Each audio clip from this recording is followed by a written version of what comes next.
Hola, mi nombre es Erika, soy estudiante de la carrera de Ciencia de la Comunicación de la Universidad Nacional de Salta. Este trabajo es para la materia de Procesos Sociales de América, en el cual voy a presentar los temas que vimos durante el cuatrimestre. Bueno, comencemos.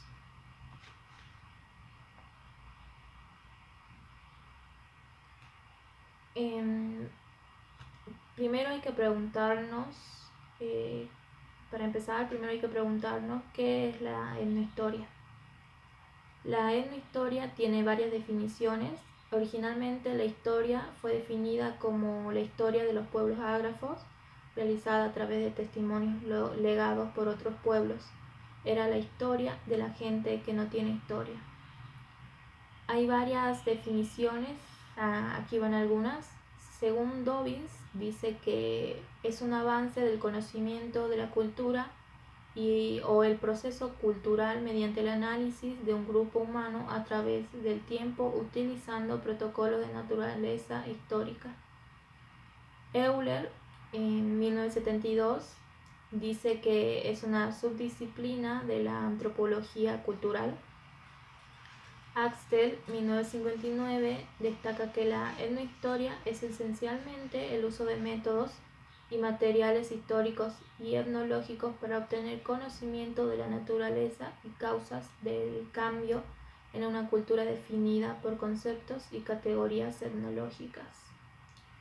De acuerdo a Barber y Verdun, 1998, dice que la etnohistoria es un campo interdisciplinario que estudia el comportamiento humano del pasado y está caracterizado por depender en primer lugar de documentos, por el uso de otras fuentes cuando las hay disponibles y por una metodología que incorpora la historiografía y el relativismo cultural y hace énfasis en la interacción cultural. Según el objeto de estudio de la etnohistoria, de acuerdo con Kuhn, 1975, el objeto de estudio es reconstruir la historia de los pueblos indígenas antes y después de su contacto con Europa. Dicho de otro modo, el objeto de estudio son los otros en forma de pueblos no europeos. Entonces tenían como objeto de estudio los bárbaros, o sea, los otros, los fuera, los que estaban fuera supuestamente. Los métodos que usa son, según Robert Carmack, dice que la etnohistoria es un conjunto especial de técnicas y métodos para el estudio de la cultura mediante tradiciones escritas y orales. Como metodología es complementaria no solo de la arqueología, sino también de la lingüística histórica, la etnografía y la paleobiología. Además de esto, Carmack agrega que nos revela una cuestión importante. La etnohistoria no es un método exclusivo, sino que puede trabajar en conjunción con otros. Una de las características de la etnohistoria es su interdisciplinaridad, o sea que trabaja con varias disciplinas para llegar al objetivo que desea. Esta se relaciona con otras disciplinas, las incorpora de acuerdo con las necesidades e intereses de cada uno. Ya está dicho aquí. He aquí algunas de las disciplinas con las que se la ha vinculado. La historia, la antropología, que emplea evidencia no histórica para propósitos históricos, la lingüística, que es el estudio de la lengua, la biología sirve para el estudio de poblaciones en aspectos morfológicos y epidemiológicos. Luego está la arqueología, que es el análisis de los restos arqueológicos.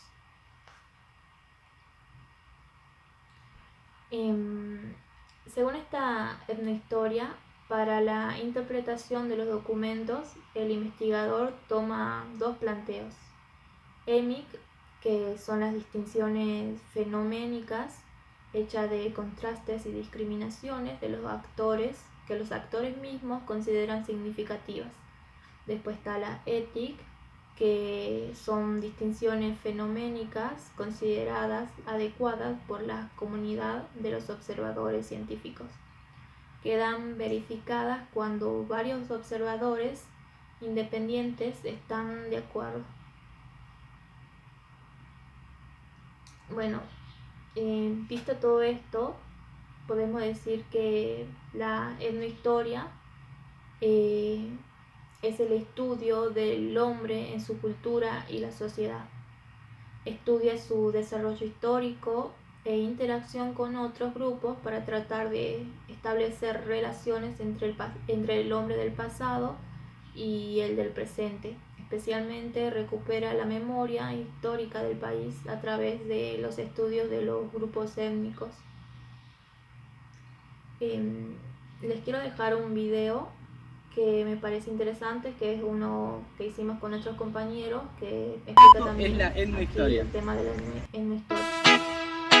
Hola amigos, bienvenidos a Ya Lo Sabías, el canal que te saca lo pendejo. Mi nombre es Fede Maraz y hoy vamos a hablar de qué carajo es la etnohistoria.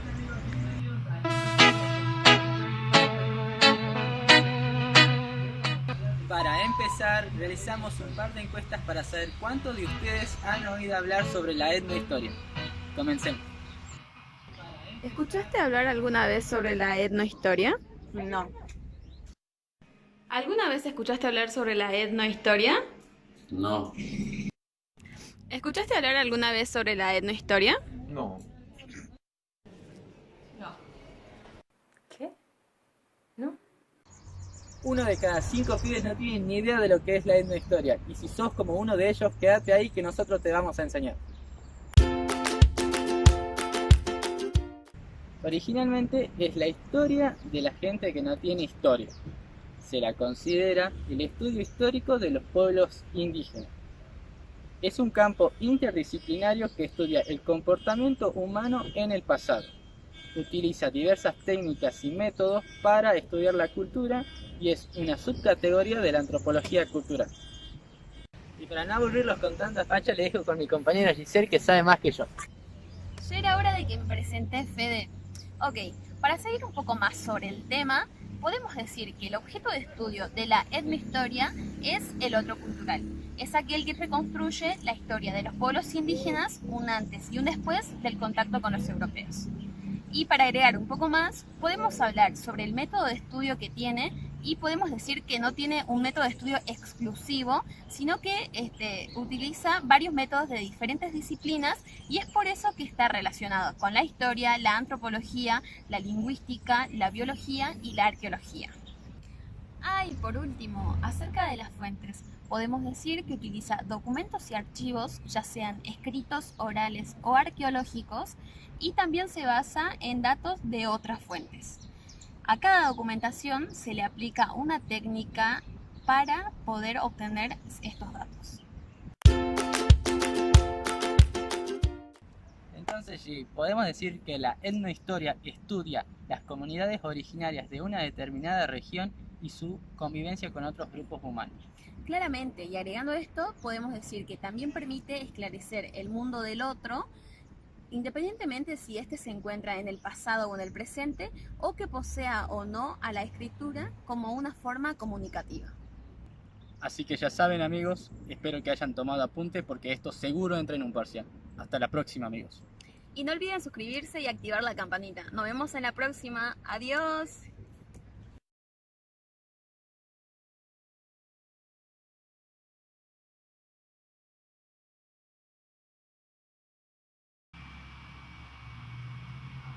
Bueno, ya visto esto, podemos terminar con qué es la etnohistoria.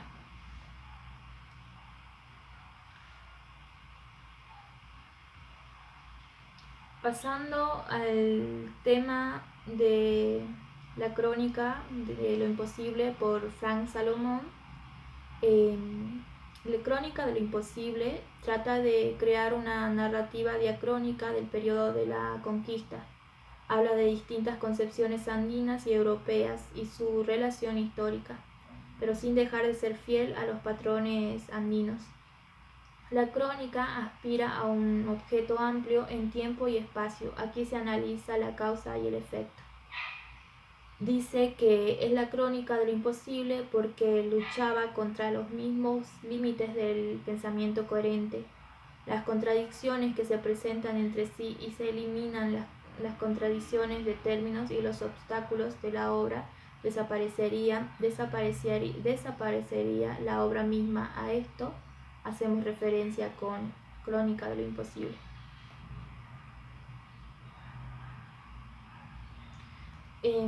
Otro texto que me pareció importante resaltar es sobre la importancia de las mujeres en el Perú, bueno, en el estado Inca, que me parece importante saber bien cuál era el rol de la mujer en esos tiempos. Dice, las mujeres en el estado Inca tenían un rol muy importante. No existía un machismo, sino que la sociedad creía en una igualdad de género. Las mujeres participaban de la cacería al igual que los hombres, aunque ellas se encargaban de las especies más pequeñas, los animales más pequeños. Y las mujeres del Atla Huasis eran consideradas divinas, tanto que no se las podía ver a los ojos. La gente de la localidad iba a hablar con ellas y las mamaconas, ya que ellas eran las que gobernaban en esas tierras, para que intercedieran ante el Inca. Estas se encargaban de organizar rituales que eran los más importantes y eran consideradas mujeres de dominio, poder divino. Estas, se supo también que en el estado Inca gobernaba el matrimonio, ya sea el Inca o su esposa. Pasando a otro tema, el Aylú.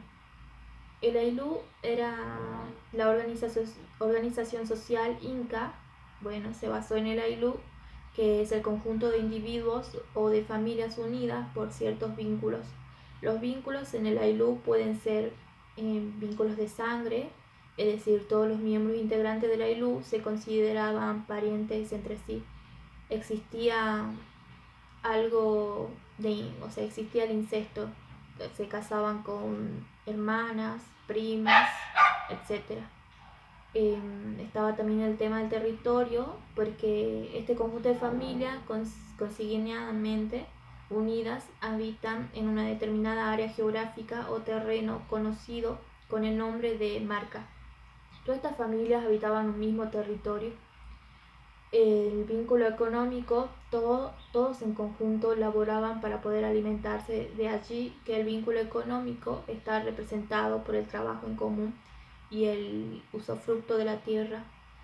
Todos laboraban una misma tierra, todos ayudaban y después todo era repartido para cada Aylú. El vínculo de idioma, mediante el cual se debía hablar el quechua como idioma principal del incanato y el mismo dialecto o lengua regional si acaso la tuviera. Después estaba el vínculo religioso, que consistía en la adoración al mismo dios o dioses. Luego estaba el vínculo del tótem, que me parece importante resaltarlo también como vínculo, que es la creencia, adoración y respeto que deberían tener todos los miembros del Aylú hacia el elemento o ser natural o sobrenatural en el cual creían que se había originado o salido la familia. Cada Aylú tenía la propiedad de una parcela de tierra y los miembros tenían obligaciones recíprocas entre sí. Los Aylú son esencialmente grupos de familias, es una forma de comunidad social. El Aylú era la unidad básica de toda organización social, como ya lo hemos dicho antes, cuyos miembros reconocían antepasados comunes. El Aylú es la unidad esencial donde se distribuyen la riqueza y los cultivos, etc.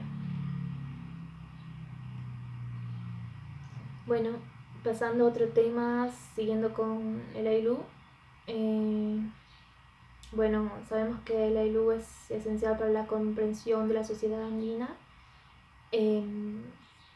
es importante comunidad social y núcleo de las relaciones sociales y de parentesco, políticas, económicas y religiosas. Una característica de la ELU es la de ser un elemento de cohesión social al nuclear a un grupo bajo relaciones que pueden expresarse de manera ritual, económica, social, parental, etc. El ELU estuvo ligado a varias cosas en la sociedad andina, como la cosmovisión, que esto trata de la simbología religiosa andina, que es uno de los caminos que permiten comprender la estructura social, así para poder comprender de qué pensaba el habitante andino prehispánico y su visión del mundo que lo rodeaba, la conceptualización de esta imagen y sus expresiones concretas y abstractas. El Aylú y principios de organización social. Se presenta como unidad de estructuración, ya que su organización interna, relación con otros Aylús y la organización de un conjunto de ellos permite la construcción de un ideal de sociedad. Se muestra como una institución que reúne, organiza y cohesiona a un grupo humano, integrándolo a la vida social desde una neta posición comunal. El tributo. Aquí se brindaba tributo a los grandes señores. Los curacas eran los encargados de hacer llegar estos tributos a los señores. El Aylú se presentaba como unidad social organizada que como grupo solidario asume las responsabilidades del conjunto de los individuos, trabajaban comunalmente y ya sea individual o por turnos, que era la mitad. Después estaba el Aylú y la tenencia de la tierra, que el curaca era quien poseía las tierras, él la arrendaba a los Aylú, percibiendo al señor una parte de sus cosechas como forma de pago. Eso era el tributo.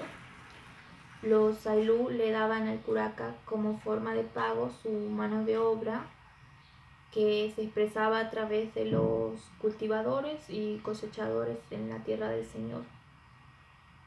Después estaba el Aylú en el trabajo comunal. Se expresa como recreación y regeneración de los lazos recíprocos, manifiesta la reciprocidad entre los miembros del grupo, la tarea se reparte entre todos, entre cada miembro del Aylú, del grupo. Después estaba Mimakuna, después parentesco, el Aylú y el parentesco, que bueno, como lo dijimos antes, existía en el Aylú un incesto. Los miembros del Aylú se casaban con sus parientes para conservar la sangre pura. Después estaba, el Aylú y la muerte. El Aylú se encargaba de realizar ritos y ceremonias fúnebres. Los parientes del difunto quemaban la ropa, la lavaban y preparaban ofrendas para sus difuntos. Pasamos con la estructura del Estado Inca. Según Nathan Wachtel, en su texto Los Vencidos, capítulo 1, habla de los conceptos de reciprocidad y redistribución. Con el primero, según la reciprocidad, teóricamente el concepto se aplica a las relaciones entre individuos o grupos simétricos, donde los deberes económicos de unos implican los deberes de otros, en un intercambio mutuo de dones y contradones. Después estaba la redistribución, que supone una jerarquía. Por una parte se aplica a grupos y por otra a un centro coordinador. En la sociedad inca, la reciprocidad caracteriza la vida económica a nivel de las comunidades rituales, y la redistribución proviene de la organización estatal, encarnada en el centro coordinador por el Inca. La redistribución no se opone a la reciprocidad, sino que se inscribe en una prolongación y funda sobre ella su ideología. Estos se combinan en el proceso de la producción y en la distribución de la propiedad y el reparto del tributo. Visto esto, estos son los conceptos de reciprocidad, redistribución y la relación que tienen. Bueno, el tributo, la economía inca no conoce la moneda, allí no existía un comercio, no existía un mercado, todo se manejaba a través del tributo. Y bueno, el trueque. Los bienes circulan a través del imperio por medio del trueque y fundamentalmente a través del tributo. Los campesinos deben el tributo al inca y a los curacas. El carácter esencial del tributo consiste en que los campesinos deben su fuerza de trabajo, o sea, la mano de obra, y no el producto de la tierra de la ilú. Para el campesino, las obligaciones son de tres tipos, o sea, existen tres tributos. Trabajo colectivo en las tierras del Inca y del Curaca, la mita, que es un servicio personal y periódico. El Estado recluta un cierto número de tributarios para el ejército y los grandes trabajos, según las necesidades y durante un tiempo limitado. Estaba el tributo textil, que eran los tejidos y ropas. Cada familia teje e hila para el Inca. El Inca suministra la materia prima para hacerla tratar. Aquí también se tributa la fuerza de trabajo. En resumen, el tributo se integra en el sistema de reciprocidad. Los campesinos cultivan la tierra al Inca a cambio del derecho de usar la tierra comunitaria con la misma lana. Sucede lo mismo con la lana.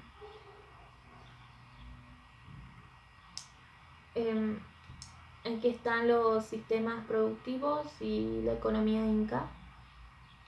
En la época inca, el trabajo para la producción era rotativo. Este sistema estaba basado en las formas tradicionales de administración incaica.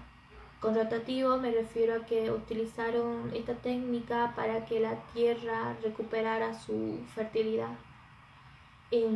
Los incas tuvieron varias dificultades para cultivar, ya que no les favorecía el clima y la tierra, pero esto no fue un impedimento porque supieron cómo adaptar cada cultivo en determinadas zonas donde pudieron subsistir. En este conjunto suelen distinguirse, para simplificar, tres zonas fundamentales. En el oeste, la costa árida del Pacífico. En el centro, la sierra andina, fría y relativamente seca. Al este, las colinas y llanuras de la selva tropical, húmedas y calientes. En estas tres zonas se cultivaron diferentes tipos de cultivos, de acuerdo a cómo sobrevivían en cada clima, en cada tierra. Fue muy importante el tema de la papa allí. La variedad de los suelos y de los climas asegura la diversidad de los recursos. Maíz, patata, quinoa, oca, las crianzas de las llamas, etc. En cada zona se ponía todo esto. El maíz, patata, de acuerdo al clima. Los principales productos que cultivaron eran la patata, la machua, el oyuco, la oca y el maíz. Los incas desarrollaron diversas técnicas y herramientas de cultivo. Los tubérculos fueron esenciales, al igual que el maíz, en la agricultura andina. El maíz, a diferencia de la patata, constituye el alimento noble ofrecido a los dioses durante las ceremonias religiosas. Esto era así porque era considerado solo para los dioses, era un alimento para los dioses.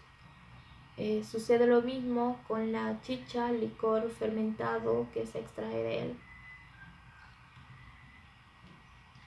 Existían formas de trabajo que eran la mita, la minca y el ainí. La vida económica en el imperio se define por la coexistencia de dos sistemas de producción. El primero fundado sobre el cultivo de la patata y el segundo fundado sobre el cultivo del maíz. El imperio inca impuso formas sociales y políticas al proceso de producción que modificaron su sentido y su escala. En la tenencia de la tierra constituye el medio principal de producción. En la sociedad inca, la propiedad de la tierra no constituye un derecho absoluto. Al contrario, es preciso concebirla como una superposición de diferentes derechos. El Aylú dispone de las tierras, pero luego los miembros del Aylú le deben el tributo al Inca de carácter obligatorio. Estaba la división de las tierras. Aquí las presento. Se dividían en las tierras del Inca, las tierras al Sol, al Estado y al Aylú. En las tierras al Inca podemos tomarlo en 3 categorías, que era, en primer lugar, las tierras de la primera categoría se cultivaban en común por los miembros del Aylú. Ellos se encargaban de cultivarla. La segunda categoría pertenece a los panacas, a los linajes de origen real. Y la tercera era la propiedad del Inca, el sentido individual. Luego estaban las tierras del Sol, que su producción estaba destinada al culto y a los sacerdotes. Luego estaba la tierra del Estado, que eran trabajadas a través de la mita y su producción iba a las colcas o se enviaba al Cusco. Se encontraban dispersas por todo el territorio. Luego estaban las tierras del Aylú, que eran pequeñas parcelas que se repartían a los miembros del Aylú. Siguiendo con esto, pasamos a la organización social. De acuerdo a esto, la organización social inca, este modelo teórico fue elaborado por los incas, que constituye una forma racional de representación que se hacían a los incas sobre su propia sociedad y que a su vez trataban de imponerte. O sea, era una representación que se hacían los incas en su propia sociedad y que trataban de imponerla. El modelo se ordena de acuerdo con 3 principios numéricos. Como vemos allí, está en primer lugar la dualidad, la tripartición, la división decimal. La combinación de estos 3 dirige teóricamente la organización de la sociedad inca.